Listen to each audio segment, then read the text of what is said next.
Although there are hundreds of puzzle panels scattered about on the island in the Witness, most of them do not stand in isolation, but instead are grouped together into around 15 major regions, each one with a distinct look and containing puzzles centered around a single conceptual theme. Inside of each of these regions, the puzzles are further grouped into sequences, or sets of connected puzzles which must be solved in a linear order. One of my favorite sequences in the game is in the audio puzzles in the jungle, so I'd like to cover part of this sequence in detail. In these jungle puzzles, the core concept is about a relationship between a bird song heard coming from a speaker and a line that represents that song, which must be drawn on a nearby panel. In these first puzzles, the relationship is quite simple. The movement of the line from left to right represents the flow of time, and the vertical position of the line at each point in the panel represents the pitch of the note at that point in time. A higher pitched note means a higher line on the panel, and a lower pitched note means a lower line on the panel. So let's imagine for a minute that we were designing the Witness, and were tasked with creating a full set of puzzles based entirely off of this concept. We would probably want the puzzles to get more difficult as they go along. A straightforward way of doing that would be to create increasingly long and more complex songs, which all must be transcribed with the exact same technique. Because the number of notes and possible pitches to choose from will increase, the player will be challenged to improve their memory and ability to distinguish between different tones. If we're lucky, perhaps the puzzles will even be interesting. If we look at the next two panels in this sequence, we'll see that they do more or less follow this approach. But in order to explain to some extent how the Witness has such unusually dynamic and engaging sequences, I want to make it clear that, in general, the game rarely follows this straightforward approach for very long. In the case of these audio puzzles, it only follows it for these two panels before introducing an entirely separate idea.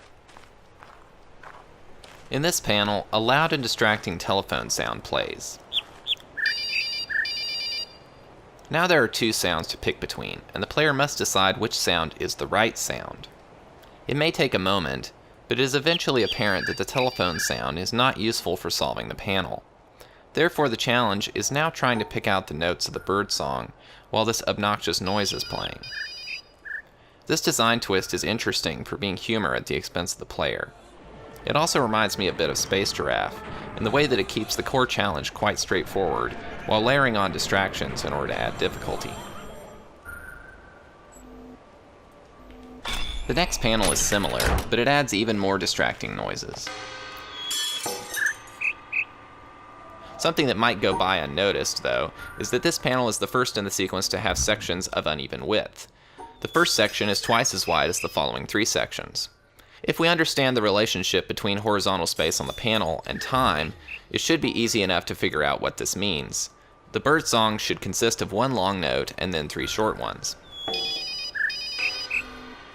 Which of course it does.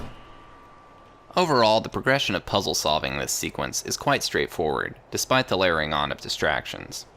However, this next panel is quite interesting. Now the player hears two bird songs. The problem now becomes determining which song is the correct one. The solution is somewhat straightforward once again. Because there are only 4 sections on the panel, it's clear that the correct song must have 4 notes.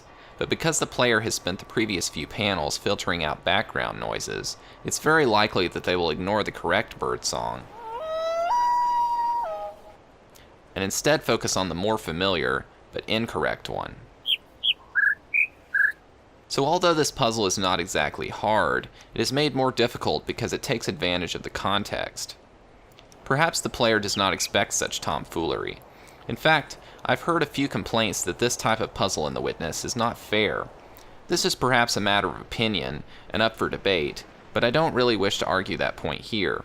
I will simply state that although this can seem deceptive, it is not a pointless misdirection. Much like in a magic trick, the player is only fooled in order that they may be surprised and delighted. Part of the point of this panel is for the player to be made aware of the limits of their own perception. Because the player has been conditioned to ignore the relevant information, they must disengage a perceptual filter in order to solve the puzzle.